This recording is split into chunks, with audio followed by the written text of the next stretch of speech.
เอาจากต่อไปเนาะที่เราได้เวลาเนาะหลีกงามยามดีขอเชิญบรรดาพ่อแม่แม่ย่าลูกตา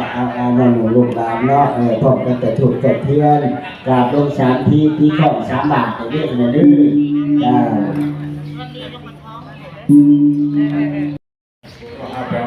สาธุนะโมตัสสะภะคะวะโตอะระหะโตสัมมาสัมพุทธัสสะนะโมตัสสะภะคะวะโต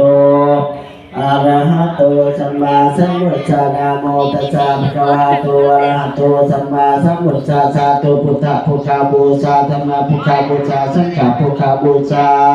มาลาภหุบุพังอาชิเนทัตตวาอนุสิกีกัปปโกทาลิโตปิตากาตยังมีปัญญาปรมังสุขังนิพพานาปัจจโยโหตุสาธุสังเกกเมจรุเปคีสิขาลาตาเตตันตาลิเควิมาเนทิเปลเตจักเมกาลุวันนาคหะเนเคหังวัตุมิเคเตปุมมาจันตุเทวาทะทาวิจเมยาคาคันธปนาคาทันติสันติเกยโมเนวลวัจนังสาทโวเมสุนันตุสาธุจตุภูมิภูขาทั้งหลายขอการรัตนางเสนเทพดาจัดทั้งหลายเชิญสิทธิอยู่ถึงสวรรค์ชั้นภาคก็ดีกับทางภูมิเทวดาลักขาเทวดาโลกะเทวดามาเหสกาเทวดาภะคะวะโตอะระหะโตสัมมาสัมพุทธัสสะอิมินาสการะตังพุทธังอาภิปูชยามะอะระหังสัมมาสัมพุทโธภะคะวาพุทธังภะคะวันตังอะภิวาเทมิอิมินาสการะ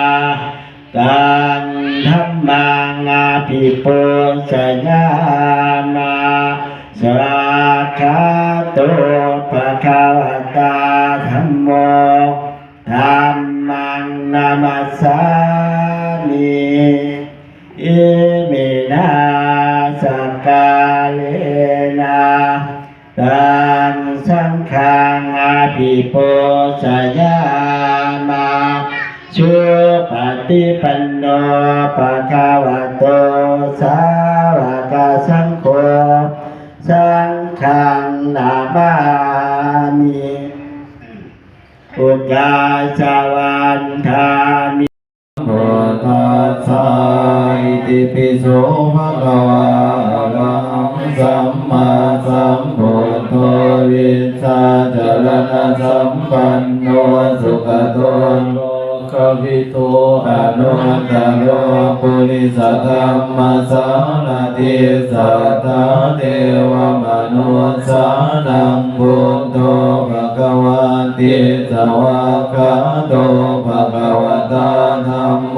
สันติติโกอาการิโกเอหิปัสสิโกโอปนายิโกปัจจตังเวทิตาโพวิญโย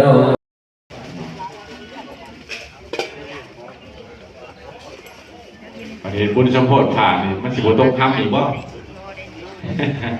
บุญ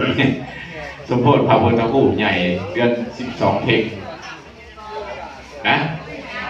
ว่าเดือน12 เพลงมันสิบุญตกบ่ล่ะโอ้แสดงว่าศักดิ์สิทธิ์ได้นี่เทวดาดลบันดาลให้ตกได้เห็นบุญมันตกหล่นเห็นบุญของผลได้ผลหล่นจะมีพญานาคใหญ่อยู่จังหวัดอยู่นะจะมีพญานาคเราผู้ไทยอยู่อย่างเหตุบุญขอผลก็ได้ผลหลดอยู่เลยเพราะว่าสิเหตุงานสมโภชพระพุทธรูปใหญ่2 องค์เนาะก็สิได้องค์หนึ่งก็สิมอบไปทั้งบ้านเราอยู่เลยองค์ใหญ่องค์หนึ่งกับทั้งไปออกโคงค่ำหมดเลย เมื่อมงคำทางครอบครัวเพิ่นหมดลูกคนหลานคนตระกูลหมดญาติพี่น้องทั้งไม่ใหญ่และคนป่วยมาองค์หนึ่งนะองค์หนึ่งในบ้านเฮาองค์หนึ่งนะโตทูกใหญ่เด้ที่เห็นแค่กงพรรษาเล่นเนี่ยก่อนกงพรรษาได้เพียงกันแล้วก็สมโพธิโหลดเดิน12เพลง บังปะกะทังมายายังพุทโธปฏิคันนาตัวจันยันตังกาลันดาเดชังวาลิตุงพุทเทกายเยนะวาจายะวะเจตสวาธรรมเมคุขมังปะกะทังมายายังธัมโมปฏิฆานาตัวจันตังกาลันตาเรสังวาลิตุงวัฏเมกายเยนะวาจานวาเจตสวาสังเขทุกมังภะคะตายะถาวะลิวหาปุราปาริปุเรนติสัคฆรังเอวเมวัยโตตินัง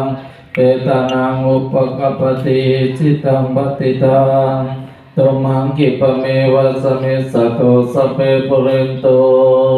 สังฆปาจันโตปนารโสยถามณิโชติรโสยถาสัพพิติโยวิวัชชันตุสัพพะโลกวินาศตุมาเตภวันวันตรายโยสุขิเตคะโยโกภวะภิวันนาสิเลสเนจังวัฏปัจจายโนจัตตารโอธรรมาวัฏันติอายุวันโนสุขังภาลังตัสเมอาคาสเมยติเมตัสสะภะยะเมเปตานังลังกินังตัสสะโมเภกตามโนตานังอาหิโนนังวะสุโกวายวัญญาภริเทวนานาตังเวตานัมมัตตายะเอวังติตันติยะตโยยัญญังโพตังกินาจินาสัพพะมิโสปะติติตาติกานาตังหิตายะสัตตาโสภะคะมะติโสยะติธัมโมจายังนิทัสสิตาเปตานาพุทธะจักขาทาอุลลังอนัญญาภิกขุนามานุปตินังโตเมปุญญังปัจจุตังอนาปะกันติสาธุสาธุอิมังทิภาวลังสัมมาทิยามะพวกมุขน้อยทั้งหลายขออาภรณ์อันประเสริฐเป็นดังพระคุณ